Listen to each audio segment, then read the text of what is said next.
მოგესალმებით ახალციხის დასრულთა განათლების ცენტრიდან. ეთერშია სათემო რადიო, რომელიც ფუნქციონირებს გერმანიის მთავრობისა და დივიის საერთაშორისო მხარდაჭერით პროექტის მისი ხმის ფარგლებში. პროექტის პარტნიორია გერმანული სათემო რადიო Z. პროექტის მისი ხმის ფარგლებში შეიქმნა 12 სათემო რადიო საქართველოს სხვადასხვა რეგიონში. ამ ქსელის მიზანია ხელი შეუწყოს ქალთა გაძლიერებას და მათ ჩართულობას საზოგადოებრივ ცხოვრებაში. ჩვენი რადიოს მოსმენა შეგიძლიათ ონლაინ ვებგვერდზე HerVoice-G. ჩვენ კი შევეცდებით შეგიქმნათ სასიამოვნო განწყობა და ერთად გატარებული დრო იყოს დასამახსოვრებელი. თქვენთვის ეთერში მუშაობს ნინო ფატარიძე.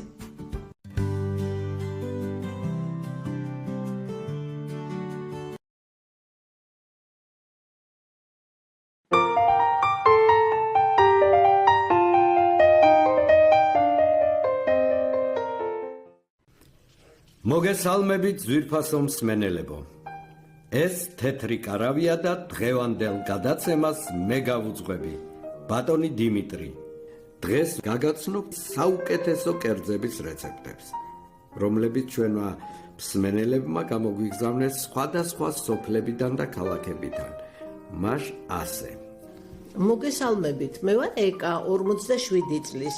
დღეს მინდა გაგაცნოთ ჩემი საყვარელი სამარხო რეცეპტი. ჭარხალი კარგად გავრეცხოთ და მოვხარშოთ. ნახარში არ უნდა გადავასხათ, უნდა შევინახოთ. როდესაც მოიხარშება, გავფრთხვნათ და დავჭრათ. ლამაზი საჭრელით დავჭრათ, ჯობია. ცოტაოდენი ჭარხალი ნახარში ჩავასხათ ჭურჭელში. ჩავამატოთ ბლომად ტყემალი, ცოცხალი ქინძი, ცოტა ქონდარი, უცხო სუნელი, მარილი, წიწაკა, პილპილი და ცოტაოდენი ძმარი. ასევე ჩავაჭყლიტოთ რამოდენიმე კბილი ნიორი და დავამატოთ ალყა დაჭრილი ხახვი. ჩავამატოთ შინდის ან ალუბლის წვენი. ეს ყველაფერი კარგად გავხსნათ და გემო გაუსინჯოთ. მოტკბო, მომჟავო გემო უნდა ჰქონდეს. ბოლოს ჩავაწყოთ მოხარშული ჭარხალი და ამოუდიოთ. გემრიელად მიირთვით. ვაგრძელებთ ხმოვანი წერილების მოსმენას. გამარჯობათ მეგობრებო, მე შემოგთავაზებთ ერთ რეცეპტს. მე ვარ მაია 60 წლის. პირველ რიგში გააკეთეთ სოუსი.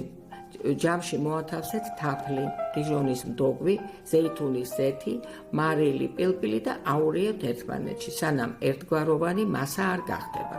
ბრიუსელის კომპოსტო გარეცხეთ, შეგიძლიათ ცოტა მოწალოთ, დაჭერით წვრილად და მოათავსეთ ჯამში. დაუმატეთ წვრილად დაჭრილი ქინძი და ბროწეული. ასევე თუ მარხვა არ არის, შეგიძლიათ დაუმატოთ გახეხილი პარმეზანი და კარგად აურიეთ. სულ ეს იყო. კიდევ ერთი ხმოვანი წერილი უნდა მოგასმენინოთ. მოვამზადო დედაჩემის რეცეპტი თუ გემრიელესი საცივი. პირველ რიგში უნდა მოვხარშოთ ქათამი, მოხარშვის დროს ვუმატებ ხახვს და სანამ ქათამი იხარშება, ახლა კარაქში მოვთუშავ ხახვს.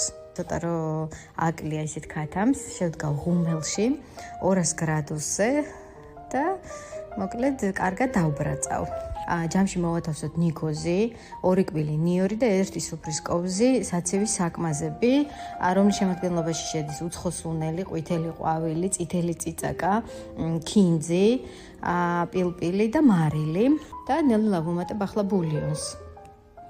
ახლა დავუმატებ ჩვენს მოთუშულ ხახვს. ამასაც კარგად გადავურევ. იგი ბულიონს ვუმატებ ნელ-ნელა. სისქეს აკონტროლებთ სურვილისამებრ და მოვათავსებ ესე იგი სასრულ ჭურჭელში ქათმის ნაჭრებს და ზემოდან მოვასხავ ჩვენს მომზადებულ ნიგვზიან მასას. და ესეთი ჩვენი გემრიელი სადილი მზად არის. გემშვიდობებით შემდეგ გემრიელობამდე. კიდევ ერთი ხმოვანი წერილი უნდა მოგასმენინოთ. გამარჯობათ, მე ვარ მაია 55 წლის. მოგესალმებით თეთრი კარავის მსმენელებს. მინდა შემოგთავაზოთ შპროტის სალათის გემრიელი და ბიუჯეტური რეცეპტი. ავიღოთ 5 ცალი საშუალო ზომის კარტოფილი და მოვხარშოთ. მოხარშული კარტოფილი დავჭრათ კუბიკებად და მოვათავსოთ ჯამში. შემდეგ გავხსნათ შპროტის კონსერვი და მოვათავსოთ ამ მოხარშული კარტოფილის თავზე. ავიღოთ ხახვი, დავჭათ ალყა და ფენად მოვაფინოთ ამ შპროტის სალატს. თუ მარხვაზე არ ახართ, შეგიძლიათ დაამატოთ მოხარშული კვერცხი. დიდი მადლობა ყურადღებისთვის, გემრიელად მიირთვით. ჩვენი საეთერო დრო ამოიწურა, მეგობრებო. მე ერთი კვირით გემშვიდობებით. აბა, მომავალ შეხვედრამდე.